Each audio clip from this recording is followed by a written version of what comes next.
Hello guys, pag-usapan lang natin ang pinagpepestaan ng maraming netizens at maraming fans, lalong-lalo na guys, pati ang media.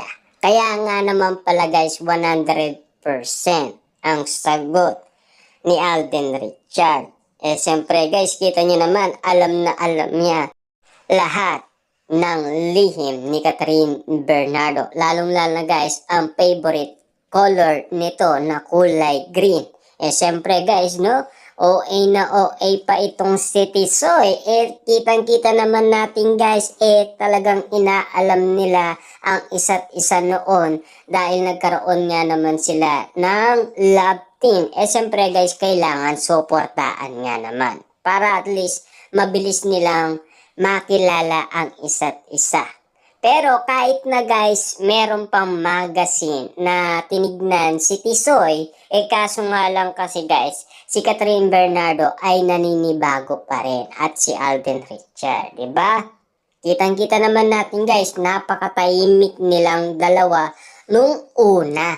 Hindi nga naman sila nagsasalita sa isa't isa. Bakit kaya?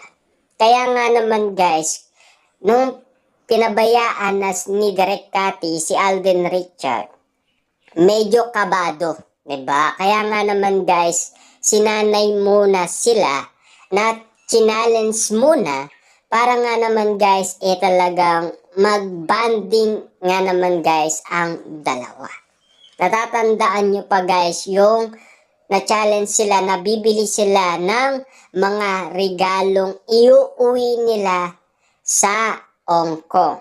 Diba? Siyempre guys, kanya-kanya nga naman silang regalo.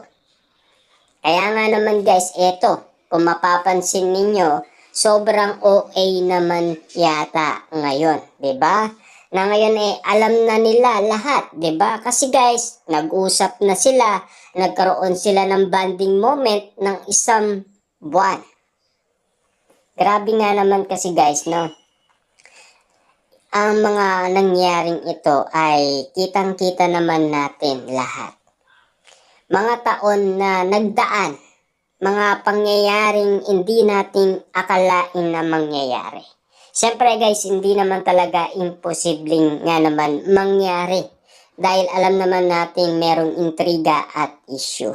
Pero dahil nga naman guys, ganito na ang mga eksenang nangyayari, siyempre guys, damang-dama na natin ang super OA naman nilang dalawa. Diba? Kitang-kita naman natin kasi guys, no, sa bawat sagot nila, tinginan pa nga silang dalawa. At lalo-lalo na guys, sinabi nga ni Direk, sabay na lang kayong dalawa. Nagbilang pa itong si Direk Cathy guys, di ba?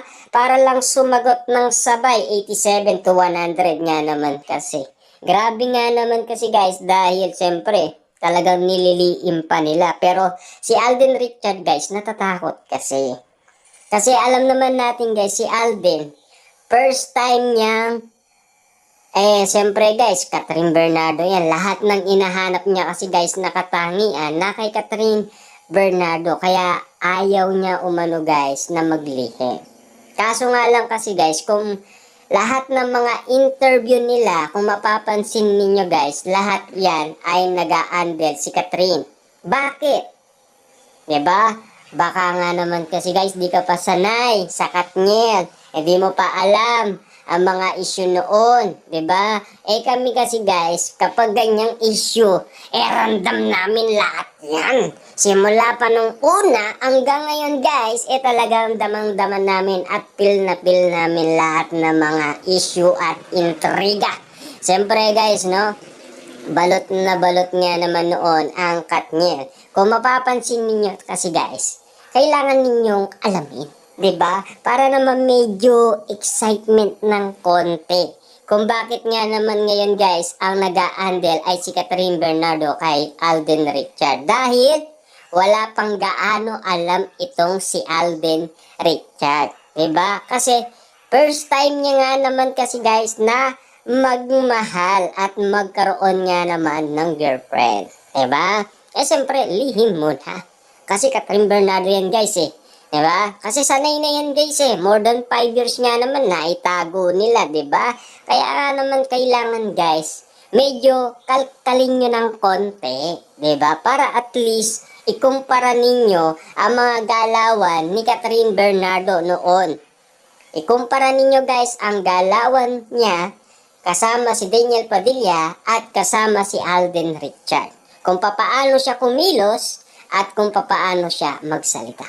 Diba? At least guys alam ninyo na super OA nga naman kasi nila. Diba? Kitang-kita naman natin kasi sa kanilang mga mukha. Kitang-kita naman natin kasi guys sa kanilang mga kinikilos. Kaya nga naman guys, daman-daman na natin na bakit nga naman ganito, ganon, 'di ba? Bakit sinasabi nila magkaibigan sila guys? Pero merong anda naman magsalita guys, 'di ba? Siyempre, hindi naman palyado ang bibig guys 'di ba? Walang preno-preno, 'di ba? Walang atrasan to. Ang bookingan, 'di ba? Grabe nga naman guys sa mga issue, mga kaganapan. Diba? Lahat tayo ay sabik pa naman. Lahat tayo naghihintay. At lahat tayo pa naman guys, siyempre, abangers tayo sa kakaintay. Pero, gugulatin pala tayo guys. Abang sila ay papauwi nga naman. Diba? Sina Mark at Marvin. Diba? At sasabihin nila sa atin guys, naku, kitang-kita ng aking mga mata. Pinagluluto ni Catherine Bernardo, si Alden Richard.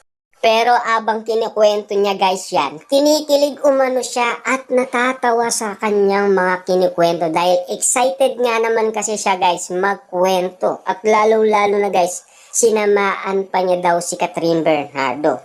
At ang mga eksena, subuan pa more ang dalawa guys, 'di ba? Kaya nag-inala ang dalawa. Ano ba to? Magkaibigan ba? Or higit sa magkaibigan? Bakit lagi silang sabay kung kumain? At kung bakit sabay nga naman silang kumuha ng tubig at magpahinga at laging magkatabi sa lahat ng mga bagay. Iba kasi guys ang kwento ni Ethan at Joy. Siyempre yun guys, hindi nila pagtatakan yun. Iba kasi yung galawan Alden Richard at Catherine Bernardo. Doon sila guys magtataka. Diba? Siyempre tapos na ang shooting guys. Lalo-lalo na guys, na-booking pa ito ni Direk Cathy na nagkakainan sa loob ng kwarto. Diba? Grabe nga naman yun guys. Diba? Kaya nga naman kasi guys, sabi nga ni Direk, huwag mong kakausapin si Alden Richard. Bah, grabe nga naman guys, dali-dali daw nawala si Catherine Bernardo. Ngayon pala guys, nagkakainan na sa loob ng kwarto. At gulat na gulat pa itong si Catherine Bernardo at Alden Richard sa salitang nagkakainan. Diba? Grabe nga naman kasi guys ang mga moment na yan. Kaya naman natin binubuksan yan guys. Para at least maintindihan ninyo kung bakit nga naman para at least maging malinaw sa inyong mga mata. Kasi kami guys, sanay na kami dyan. Kasi lahat naman ng mga issue noon hanggang ngayon, gamay na namin. Bawat pagsasalita nila, bawat moves nila, at lalong-lalo na guys sa kinikilos nila.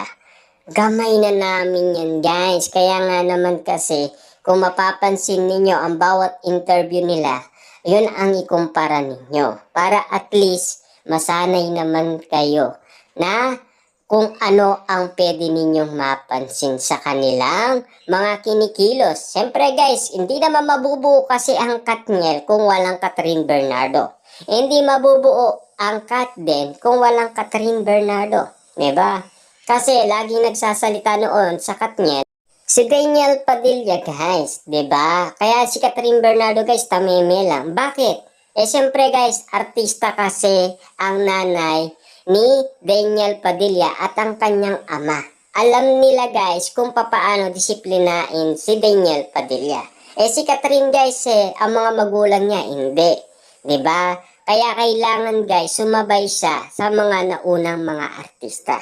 Kung papaano nga naman nila sasabihin or hindi mo na sasabihin hanggang ililihim muna. Siyempre guys no, sakat din naman.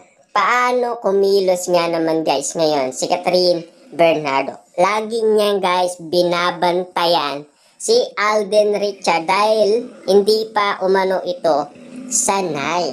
'Di ba? Pakinggan niyo guys yung nangyari sa All Out Sunday guys, sigurado yan.